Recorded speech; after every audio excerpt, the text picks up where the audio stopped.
Bonjour à tous. Dans les cours précédents et notamment dans le module introductif, nous avons présenté la renaissance des communs, entre autres comme une des formes de résistance au libéralisme et au néolibéralisme dominant la fin du XXe siècle et le début du XXIe. Ces derniers ont en effet donné naissance à des mouvements de contestation et à des luttes sociales et culturelles que l'on connaît sous l'appellation d'altermondialisme. Ces mouvements se battent essentiellement contre l'hégémonie capitaliste et son système de privatisation et de marchandisation des biens et des ressources d'une part, et contre les effets néfastes sur l'environnement des modes de production et de consommation sur lesquels ils reposent d'autre part. Ces mouvements sociaux proposent des alternatives de développement qui se cristallisent notamment autour de deux concepts clés, les communs et la lenteur. A priori éloignés et différents, ces deux notions sont contemporaines et au cœur des débats actuels sur l'évolution des villes et des modes de vie et de consommation.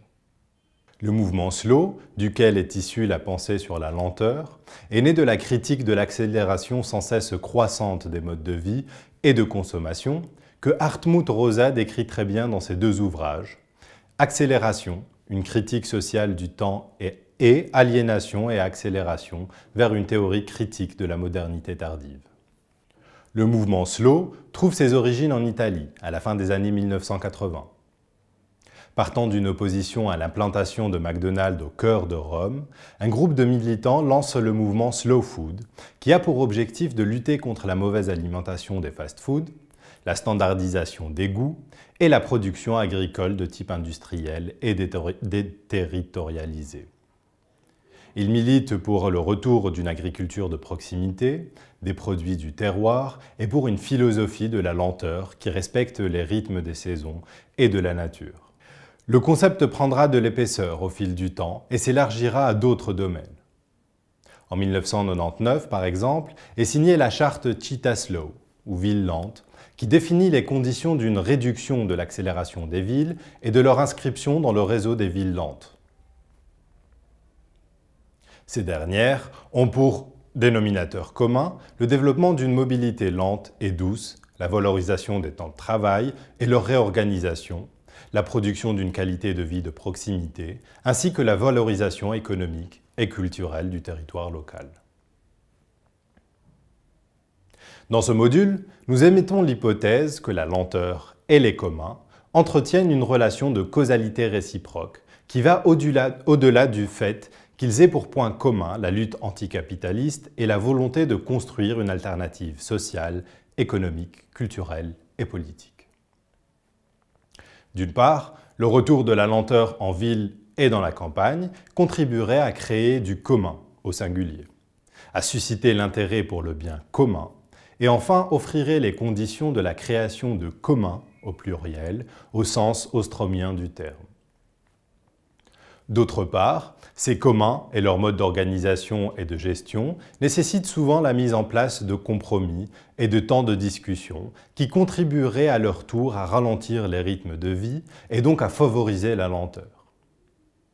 Cette hypothèse a été formulée indirectement par le philosophe Ivan Illich lors d'une allocution donnée en 1983 sur l'énergie et reprise dans un texte publié en 2010. Il nous dit la chose suivante. Les gens et les moteurs ne se meuvent pas à travers le même type d'espace. Les gens automobiles transforment les espaces non appropriables, ce qu'on appelait les communaux dans les communautés rurales, sur lesquels ils marchent ou se reposent. Ils demeurent dans un domaine défini par le pouvoir de leurs pieds et le rythme autolimitant de leur corps. Les véhicules, pour leur part, tentent à annihiler les communaux et à les transformer en corridors de passage illimités. En transformant les communaux en ressources pour la production de kilomètres passagers, ils réduisent la valeur d'usage des pieds. Ils homogénéisent le paysage, le rendant non transitable et catapultent ensuite les gens d'un point à un autre. On peut comprendre de cette citation que les communaux s'organisent autour d'une mobilité et d'un rythme de vie défini par la métrique piétonne, qui est une métrique lente. Or, l'arrivée de la voiture aurait contribué à détruire ces communaux.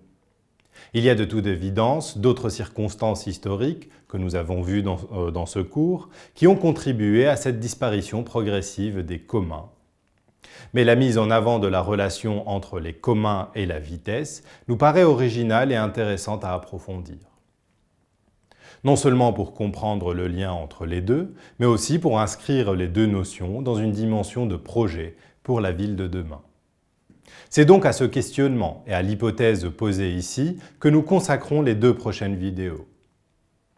La place prépondérante que prend aujourd'hui la notion de lenteur et celle de commun dans les débats et les approches contemporaines de l'urbanisme et de l'aménagement du territoire nous autorise à concentrer le regard sur une évolution conjointe des 2 concepts et de leurs conséquences sur l'espace. La première vidéo est le résultat d'un travail réalisé par un groupe de 4 étudiantes du master de spécialisation en urbanisme et aménagement du territoire de l'UCL. Elles explorent cette relation entre commun et lenteur à travers le projet de piétonisation des boulevards centraux de Bruxelles. La seconde vidéo est une intervention de Boris Nazdrowiski, directeur de l'association Sentier.be, qui travaille sur la valorisation des chemins et sentiers en Wallonie. À travers le travail qu'il réalise au quotidien sur la valorisation de la mobilité lente, il nous expliquera comment Sentier.be contribue à susciter des préoccupations communes qui poussent à la préservation du bien commun que constituent ces petites voiries communales telles qu'elles y sont désignées, ainsi que la préservation du petit patrimoine qui ponctue ces cheminements. Nous y découvrirons aussi des modes d'organisation et de gestion de cette petite voirie mis en place par l'association et qui s'apparentent à des communs. Sans être exhaustif sur tous les aspects liés à la lenteur et au commun, les 2 exemples montrent clairement un lien entre les 2 notions. Il ne s'agit pas forcément d'un lien de causalité réciproque tel que nous en émettions l'hypothèse, mais on y observe clairement une coexistence possible entre le ralentissement, notamment des mobilités, et la construction de communs. On constate aussi bien dans le cas du piétonnier bruxellois que dans celui des sentiers et chemins wallons que cette lenteur favorise l'intérêt pour la chose commune. Qu'il s'agisse de biens communs comme dans le cas de la culture à Bruxelles ou du patrimoine et de la biodiversité en Wallonie, ou encore des Digital Commons, la lenteur semble créer les conditions de cette mise en commun. Ralentir les rythmes et prendre le temps de la contemplation, de la discussion et du rassemblement dans des espaces appropriés à cela sont autant d'éléments qui favorisent la rencontre de préoccupations collectives. De plus, aussi bien la lenteur que les communs ont tendance initialement à s'inscrire hors du marché, de la compétitivité et de la concurrence. Ils s'inscrivent donc dans les mêmes logiques et dans les mêmes rythmes de vie. Cependant, en termes de commun, au sens d'organisation collective dans la gestion d'une ressource telle que définie par Ostrom, le lien avec la lenteur est moins évident à établir.